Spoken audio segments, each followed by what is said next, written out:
I am your boy Tommy D, the nonprofit sector connector. This show is called #Ending the Stigma Together, and it's a journey. It's my campaign. It's become a mission where I just constantly am talking to folks about normalizing conversations as it relates to mental health, as it relates to serious and persistent mental illness. Just this month alone, I was at a NAMI event. Last night I was the MC for an organization called Warrior Ranch for a film that came out, and that film is all about a horse named Warrior and veterans and how they're dealing with PTS and the relationship between the veterans and the horse. And I just constantly tell you I don't know the answers, but I do have a lot of connections and a lot of relationships, and we're going to continue this conversation to find ways we can normalize the phrases like it's okay not to be okay.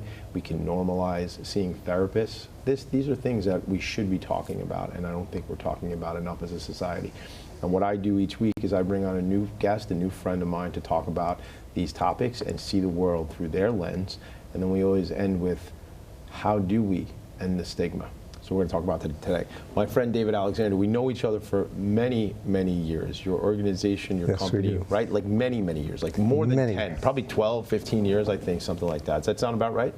Something like that, Something like that. And Insight and Energy is the name of your company, psychotherapy and leadership. And you were here in the studio with me just a couple weeks ago, and I think, you know, kind of as a result of me standing up at the microphone and mentioning this campaign I'm on and the program we do here called #Ending the Stigma. I mean, there's t-shirts, there's mugs, it's so many things. And when we connected about this topic, I know I always look at you as somebody who's very thoughtful. And I don't always, when I say that, mean like you send me a birthday card, but I think you sit back and you think and you ponder. And when we connected on this topic, even leading up to today, you wanted to make sure that we were prepared. And you know me for a long time, so I'm more of let's just go, let's have a dialogue and a conversation. So I'm grateful that you're here. I'm grateful that we have this time together, and I want to learn about you and your background, and then we will get to the conversation, obviously, as it relates to mental health and/or mental illness. So sure. Thank you for being here. I trust your leading the conversation. I shall do my best to navigate, yes, for sure. Okay. Yeah. So why don't we start with you and your background and the work you've done over the years. There was something I told you before, I never ever bring my cell phone on set, but there was something when I was looking at your website, and maybe we can frame some of the conversation here. And I need this personally. Be comfortable and confident being you. When your true self finds expression and your inner and outer worlds are harmonized, you can feel comfortable and confident being you. Be a good friend and enjoy your good friends. Make family, community, and workplace better through your presence, and find fulfillment and success by knowing and expressing who you are. The top of that said again, be comfortable, be confident being you. Yes. Yeah, tell me, maybe we'll start there. So it's a big topic, okay? I responded to this idea of ending the stigma together when I heard you mentioning it, because I see mental health as something that everyone has some degree of challenges with, right? And mental health, it's not even necessarily illness, it's just we're not 100% expressing who we are at each moment and feeling comfortable because there's some obstacles, whether it's past experiences, misconceptions, you know, putting yourself down or thinking other people are judging you. All these ideas get in the way. And most of us are what you could call normal neurotics. You know, we manage life. We have decent life. You work. You have relationships. But there's always, you know, for most people, there's some background of discomfort at certain situations, etc. So is that mental illness? Is it just part of life? Is that just part of the human experience, maybe? Right. So the boundary that this person is ill, it may be a matter of degree. There are some people who are burdened with more, you know, even from heredity, they might have more challenges. But we all have some degree of challenges. I think the unifying factor is empathy. the solution to this is empathy for other people and for ourselves too. And I think that point you make there, and for ourselves. So I see a therapist twice a week, and I make a point of that so people know, because I think that is part of the normalization of this. And one of the things we talk about from cognitive behavioral therapy is the double standard. And I'm known as somebody who really supports people around me, but sometimes I'm pretty tough on me and I don't give myself a chance. So it's interesting how you talk about not just that empathy for others, but that empathy for ourselves, and we need to reflect on that, yeah. Definitely. A lot of the time, what a person expresses outwardly is what they're doing to themselves. So Projecting, yeah. What's that? Projecting that, maybe? Well, if they're angry with themselves and they see, oh, I'm not good enough, then if someone else does something they don't approve of, they're going to express it the same way. Yeah, but it's a very common phenomenon in psychotherapy that people criticize themselves mercilessly. You would never let anybody else, they say, I'm not looking at you or me, but you would never let anybody talk to, or you would never let anybody talk to someone else the way you talk to yourselves. We're really tough on ourselves, yeah? Yes, definitely. It's persistent. It's really hard to change that. But there can be a shift when the awareness goes deep enough. You suddenly see the world in a different way, and you see other people with empathy. And that's a practice that anyone can do, no matter how successful financially or they have a nice family life. But we can always grow that ability to connect to other people. And, you know, sometimes there was one gentleman who needed to be committed to a hospital for suicidal thoughts. And he thought everyone would judge him. But I said, maybe the people you're thinking about have some empathy that you're going through a hard time. Why do you think everyone's going to condemn you and judge you that way? And another person I'm working with, he's going through a lot of stress right now and lost a lot of weight, and he doesn't want to go outside. People are going to laugh at me. That's his idea. Most people are pretty empathetic, except to themselves, right? People are going to say, oh, how are you feeling? I hope you're feeling better. Not like, what's wrong with you? Something's the matter with you. That's not the common response, right? Yeah. We create a lot of this stuff in our heads, though. Like mind reading, again, another cognitive distortion that I've learned about is like mind reading, expecting that people are going to act a certain way or do a certain thing. Yeah, and a lot of that I think goes on unconsciously too, right? Yeah. That's the harder part to change. Sure it is, because I don't, it's just happening, it's in the background. It's the, what is, I want to go a little back to go forward again. Like, you've been at this work for many, many years. I don't know that I know how you even came to this work. I'll give you a quick summary. I was very interested in high school, even reading books, you know, just out of curiosity or motivation. I was always interested in the human mind and how people can be happier. And I volunteered at a mental hospital while I was in college. And I left college to continue working there. And then I came back to therapy later, as a therapist later, as a career. But it's really been my lifelong wish to help people and understand the human condition. So I think I approached it, and also I have a long practice of Zen and Buddhism, which is really a big point of that is empathy, and compassion is the word that's usually used. Love that. So like then the last piece I'll bring in is nonviolent communication. You might have heard me mention that in some of our meetings. I have. There's a big emphasis there on not diagnosing people. I have the book. There's the book, Nonviolent Communication. It's at my house. I haven't cracked it open because it's really good reading. But you know, I'm more of I love Audible because I love to be told stories, and I learn much better that way. So I have to put that one. It might even be on my Audible, but I have to check it out. But tell me about nonviolent communication. Okay, one of the main points, and I think this is, you know, helpful in this idea of ending the stigma. Instead of diagnosing people and saying you have this condition, it's like, what are you feeling right now? I'm feeling jumpy. You know, if that's someone says they have ADHD, or oh, tell me about the feeling. What brings it on? What are you thinking about?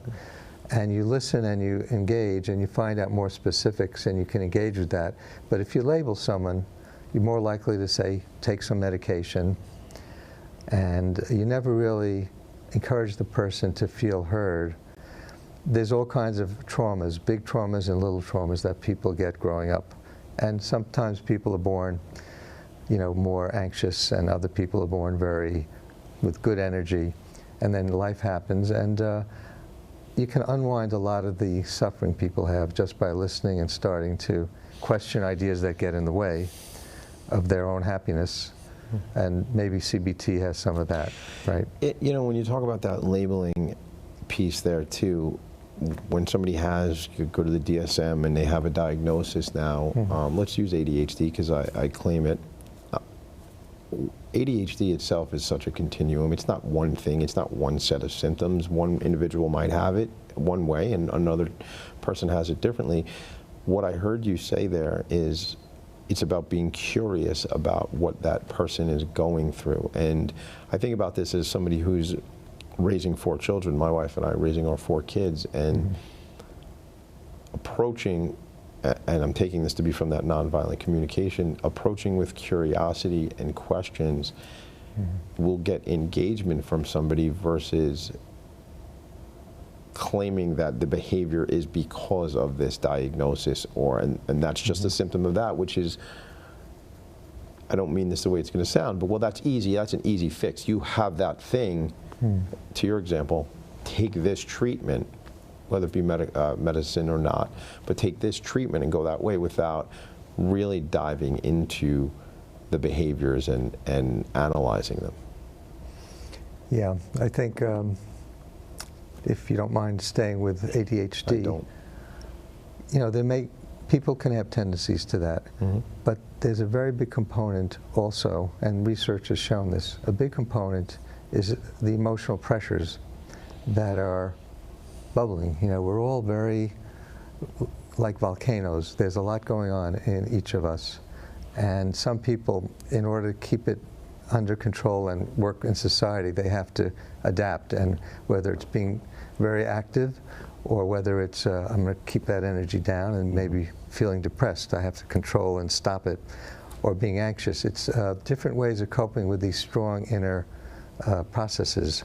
And if we can help the people connect to those processes and express it in a productive way and see the world more clearly, they can drop a lot of those symptoms that get diagnosed. So instead of focusing on a diagnosis, it's helpful to look at what's behind it, what's really going on in that person. Yeah. Yeah, that seems to me, and I said the word when we first started today, but that seems more thoughtful. Then let's call it this thing, and let's address that, and then move on to the next one. Do you feel, you seem very concentrated. I don't see you, I don't see any ADHD.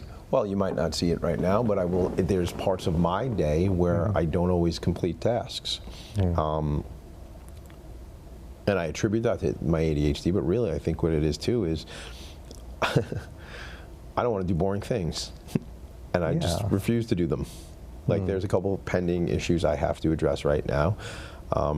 And me and my brain would rather go do things that are fun. This, I could sit here, you and I joked before the show, we're in no rush to get out of here. We do a 30-minute segment, and we laughed that we could stay here for 2 hours. I could have this conversation with you for 2 hours and just be in it and dig that. This is a perfect example. Yeah. Yeah, you know, people have different tendencies, which you generously said you have that tendency, right? But given the right circumstances, and if you don't judge yourself harshly, you know, I don't really want to do this right now. I'm going to go to something else. You know, then that whole idea fades a little bit. You know, you're doing the things you enjoy, and I've seen you working many times. You're happy, you're energized, you're connecting to people. So why give it a negative label? I guess because in society there's requirements, unless you can delegate these things, there's requirements to do certain things that are not, from my example, not to make the show about me, but that are just not fun and I'm not enthusiastic about. Now, you have to do certain things in life, or you have to find somebody else to do them for you, I guess is what it is. Yes, that's Yeah, and one then thing. that's how you Yeah. win, I think. But the other way is sometimes you may put it off until you have to do it. Well, that's another tendency. Yeah. Yeah. Yeah. But that works. Well, it's certainly when it's urgent, it's got to be done right now because you left it long enough. Then, but there's a level of that procrastination too. Yeah. Another thing I know, I haven't researched this in depth, but I've heard that so-called ADHD is a evolutionary benefit like hunters. And this, I read this from a researcher.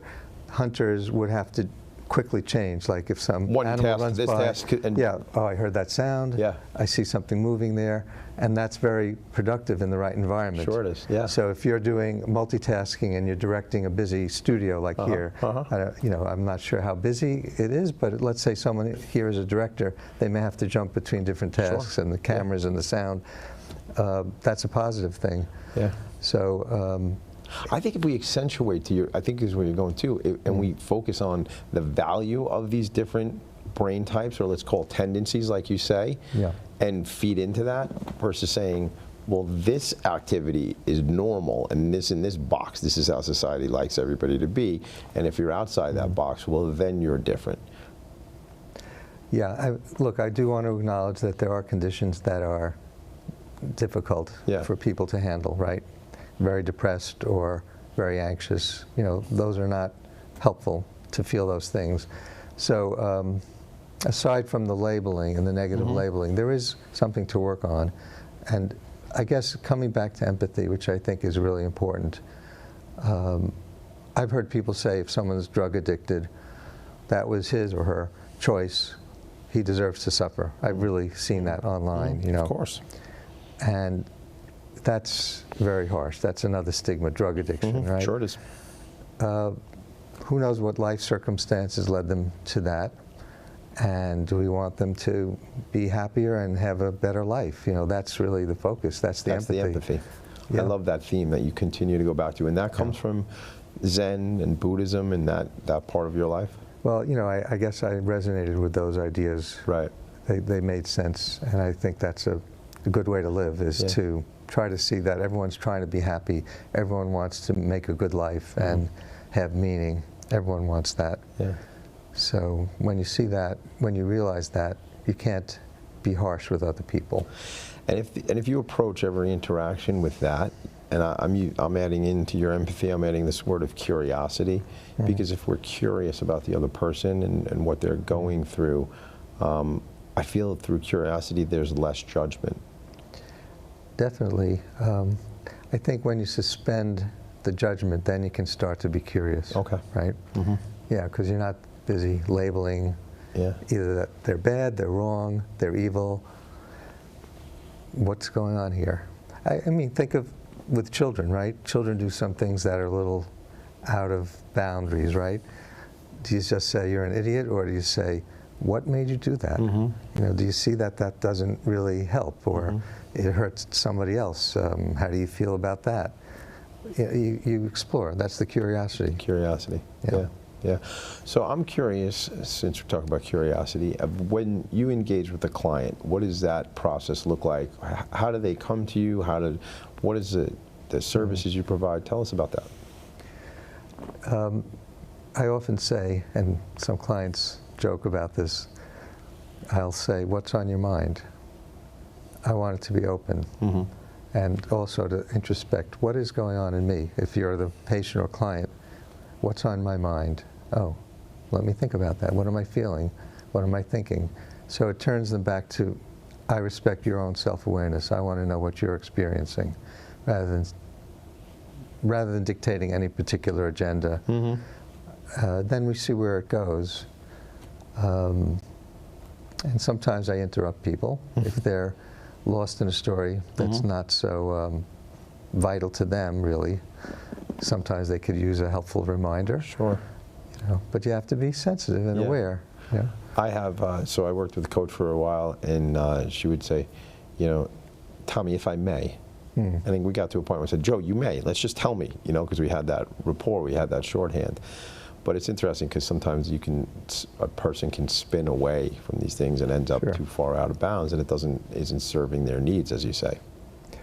Exactly. Yeah. It's serving needs is the important thing. Yeah. You know, is this helping? Is there life here? I can use language from nonviolent communication is a specific approach started by Marshall Rosenberg, a psychologist. And again, that book is very good reading. It's fun reading. But the empathy involves not just being soft and accepting everything. It's really about finding what's alive in yourself and other people. For example, one example is if you're in a group of people and somebody's telling a story and they're going on and on and on and you're feeling bored, the chances are that everyone is feeling somewhat bored, even the speaker. They lost their way. They're just getting so... So they might need a lifeline. That you say, well, yeah, so how did you feel when you missed that flight? Or you try to, help them express what they really, what's alive in them, not just, and then I had to fill out another form, and we stayed overnight at the hotel, and we had a nice breakfast. Well, so what was that all like for you? Or something to make it real, Yeah, right. Where were you going with this, Yeah. But in a nice way. Well, yeah, you have to be careful not to say, this is boring, can you change it? No. Yeah, this story sucks. That's not exactly what you want to say. We don't go there, right.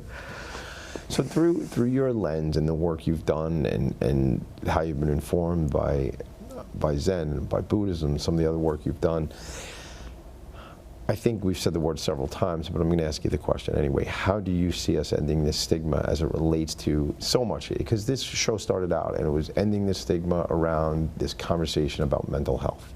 And then it touches substance abuse, right?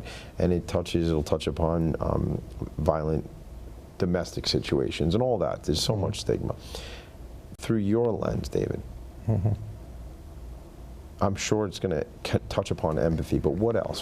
How do you see us fixing things? I thought of this when I first saw your hashtag. Thank you.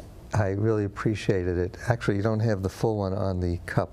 It's ending the stigma together. Down on the bottom. Ah, yes. It's just, okay, thank you. like these beveled mugs, so it doesn't show as well, but I really like these mugs. It's a campfire mug, they call it. But ending the stigma together. And this is durable, too, just like your idea. Yeah, thank you. Well, I'm hoping we can retire the idea someday, but I'm not sure. That would be great. But I want to point out that word, together. It's really important. Thank you. If it was just ending the stigma, it's a little bit of a abstract idea. Sure. But really ending the stigma, the solution is togetherness. And unfortunately, our country and probably most advanced nations in the world have a lot of isolation. And then when people are isolated, they look for other ways to feel satisfied, like by putting someone else down. Now I feel good because you're a mess, you're mentally ill. I'm better, you're not, you're bad, you're a bad person, or you're late all the time, or whatever. So instead of that, when we think of being together and seeing us as a society and as a world, we're trying to make a better life for everyone. When we see that togetherness, that's also empathy. We can, it's not by control, and the same thing is true in addictions, right? It's not by control, it's by understanding a bigger picture, that we can relieve the tension and isolation that causes harmful behaviors. When we feel we're together with other people, and I see that person who's addicted or that person who's depressed, I see them as another person. And that could be me sometime. That could be someone else I care about. That could be my son or father or other person or daughter, or, And when I see it that way, then the stigma goes away. You want to help the person. Yeah. That's why if you look here, that's why in this photo, in this graphic, it's trying to represent many different people, but in unity, looking into a future, right, where we are ending the stigma together. And the first iteration was the picture you see on the mug here, and then I had my my graphic designer Erico do some work on the colors and things like that. So it's a work in progress. It's beautiful. I love that image. Yeah, and I just to say, I don't always plan things. Many times things just come to me. And this concept came to me, the idea came to me, and I said, I don't know what it is, but it's like people, like togetherness, looking forward, ending the stigma. The word ending, it's an action verb. We're doing it. It's not like, I joke about this, it's not like, hey man, it'd be cool to end the stigma one day. No, no, no, I'm talking like we're doing that. We're doing that together. So your creative mind. Yes. Yeah, without a doubt. And there Do you give yourself credit for that? I do that. Yeah, that one for sure, and I didn't for a long time. I didn't realize that. I used to think I was just some salesman. I didn't know I had all this creativity and things like that, so it's Good. interesting. I'm glad you're seeing that. Yeah, thank you. Other people have reflected on me. So it is that action verb of getting it done. You mentioned something about control, and sometimes I think it's that experience of feeling out of control and not being able to control things is scary. But I feel also we don't control very much. We only can control our response to the outer environment. So I think there's so much we need to manage internally. What are your, I mean, we have a little bit of time, but that's a big question. Yeah, it is a big question. Yeah. Just to be clear, like, controlling doesn't work in the addiction world. They know we all, you know, I've had some family members who went through that. Control doesn't work because you get exhausted eventually. You have to deal with the root cause, which is isolation, basically. I mean, again, there's addictive tendencies that could be hereditary, and some people choose substances, some people choose workaholism, other behaviors. But the root cause is seeing yourself as separate and vulnerable. Like, I'm threatened by life. If you feel that, I'm threatened, if that's your feeling, you're going to do something to distract yourself from the pain. Sure. Once you realize you're part of this beautiful world of people that we all share, there's this peacefulness that's part of that. Because we're connected. Because we're connected. They always say, you know, the antidote to depression is connection. Right? I've heard that. The antidote to abuse, substance abuse, is connection, relationship. And again, I'm sober now almost 15 years, and I know I'm just still figuring that out to this day, what that means and what that's all about. We're always deepening it. We're always learning. Yeah. I didn't even know about that. No, I thought you may have known. I'm pretty open with that. I'm so appreciative that you're here and you did this show with me today. And the thing about this program is I'm making it up as we go, which means if you come back once a month, once a quarter, and we just deepen and strengthen these conversations, I'm happy to have you, because guess what? I make the decisions. And if you want to come back, you're welcome to come back. Sounds very interesting. Yeah, it's a campaign, I call it that. Thank you so much for being here. Thank you. You get a parting gift, by the way. This is your mug, so cheers. Cheers. Cheers. Thank you for being here, David. Thank you for inviting me. I'm back to you guys over here now. Thank you all so much for being part of this campaign, being part of this journey. I tell you this, I don't know the answers, but I am here to have interesting conversations. We're going to learn together. If this information and these topics are relevant to you, reach out to me. All the information is going to be on the screen, but you could always just send me an email, TommyD@philanthropyinfocus.com. And as I tell you all the time, this is just another In Focus production. Thanks so much, gang. I'll see you soon. Bye now.